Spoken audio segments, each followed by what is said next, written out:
actually not upload that often on YouTube. Surprisingly, a lot of people don't understand why my uploads aren't that frequent. I understand that, you know, I'm doing my A-levels, so surely I'd have all the free time in the world. You know, because I never revise, obviously, and I obviously don't want any good grades, so why don't I upload that frequently? It's almost as if I do want good grades and I do want to study, but surely not. No, absolutely not. After schools shut their gates from Friday afternoon, they will remain closed. Of course, this does mean that exams will not take place as planned in May and June, though we will make sure that pupils get the qualifications they need and deserve for their academic career.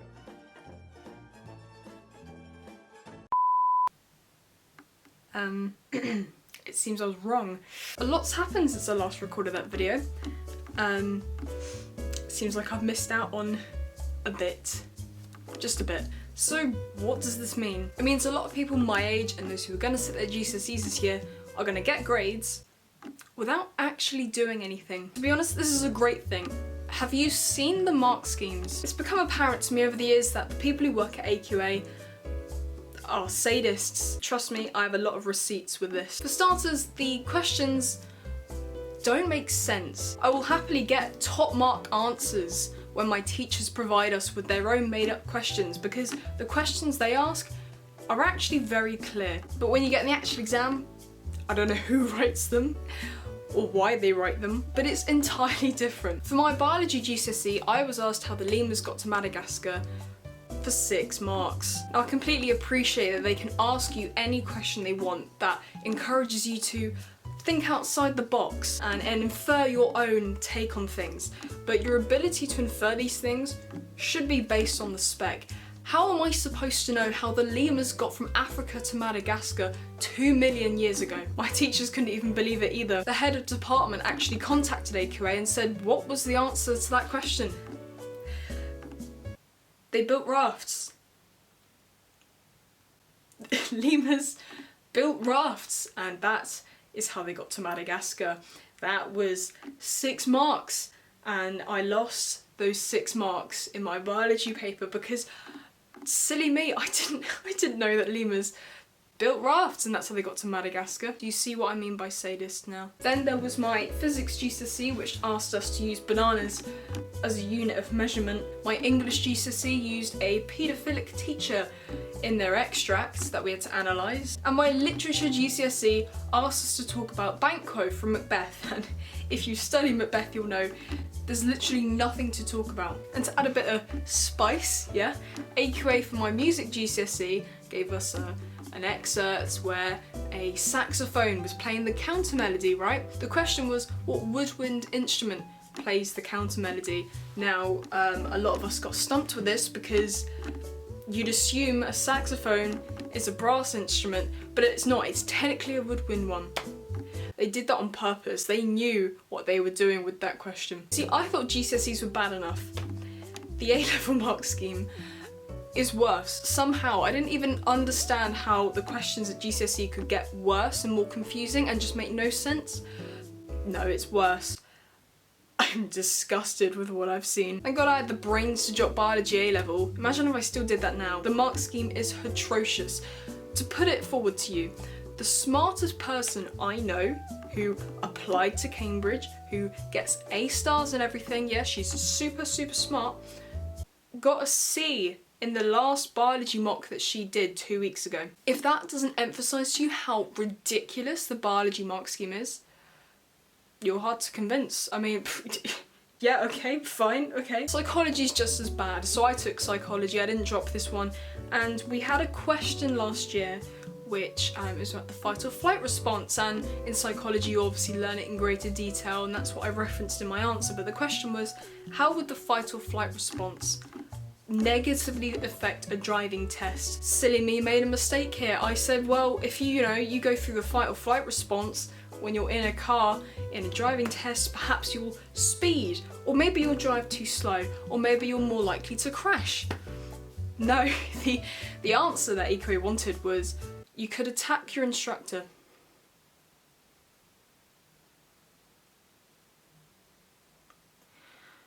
I would love to punch a wall remembering that I lost 3 marks for that one. My point is, you could recite an entire textbook perfectly, word for word, but you would not be at A-star level. To be at A-star level, you need to be as bonkers as they are to get the answers that they want. Actually, recently in my psychology mock, we had to design an experiment about how sports affects happiness levels in males and females, and I thought, well, this is ridiculous, right? So what's something absolutely outrageous? So I said something along the lines of, however, an issue with this experiment is females are more emotional, so it's hard to compare males and females' happiness levels. My teacher was like, what do you mean by this? I don't know what I mean by this, miss. What did AQA mean by you could attack the instructor? How about you tell me on that? So really, I suppose it's a blessing in disguise that our exams were cancelled, because our teachers know what...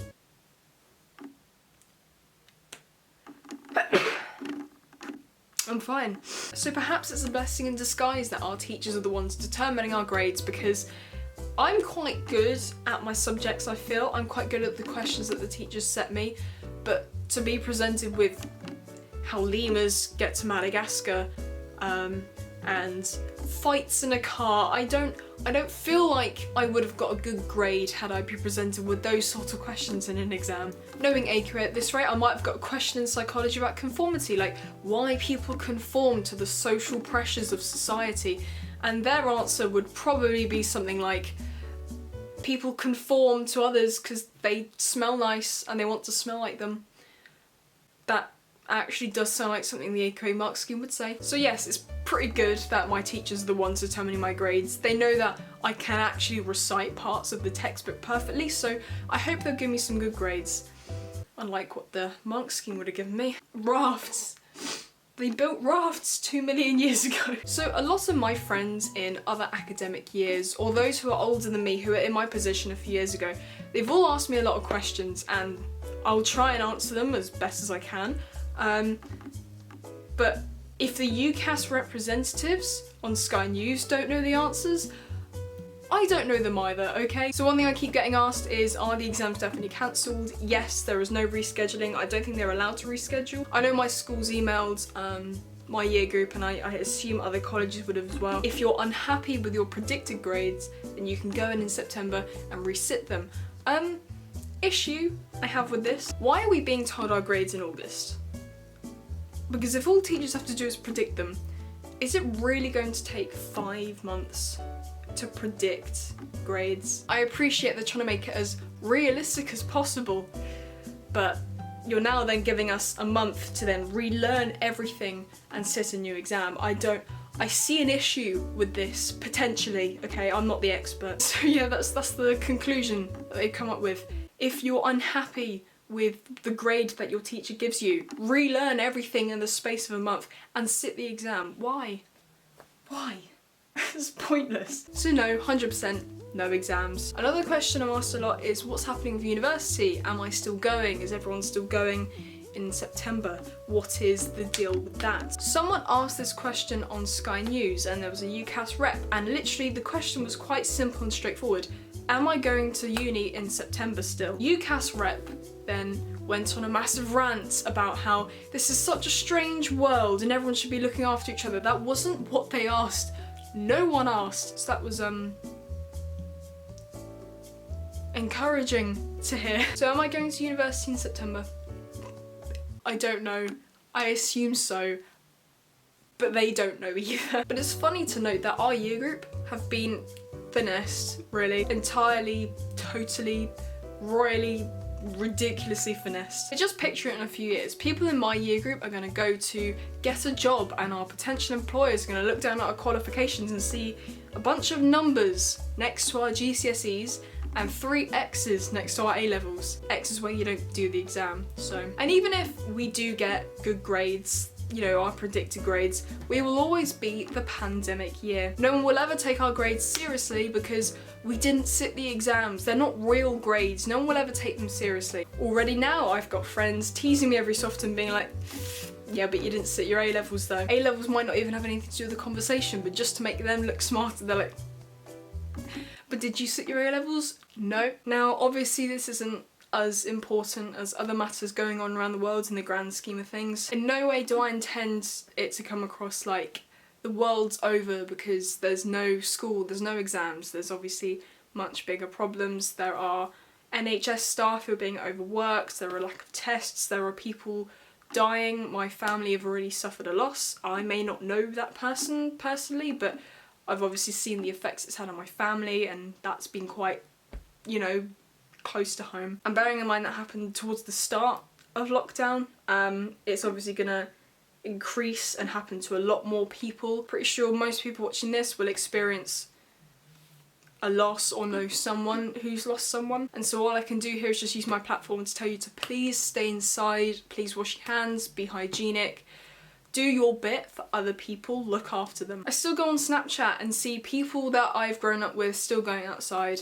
If you're not walking pets and if you're not going to work, there's no reason why you should be going outside. It's difficult, and the more you stay inside and practice social distancing, the sooner the lockdown will end, and hopefully we'll be able to get back to how things were, although it will never ever be the same. Some people may find self-isolating and social distancing uncomfortable, and I completely appreciate that. There are many things you can do at home that can distract you from boredom or potentially anxiety for some of you. I'm hopefully thinking of making videos which are me doing activities that you can do during self-isolation, which I hope, you know, that you can maybe do, and even if you don't want to do, then it's like something that could distract you, something that could entertain you, hopefully. I'm even thinking of doing a second channel where I'll just be doing like games, quizzes, random things with my friends, obviously over call. And there'll be longer videos, so obviously that's something that you could use to distract yourself, entertain yourself, whatever it is. But you know, even if you don't watch me, there are so many other channels working so hard right now to provide you content. There are things you can do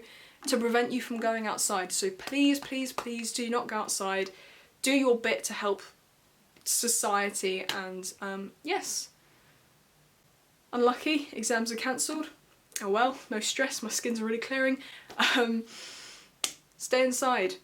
Be safe. Yes. Okay, bye.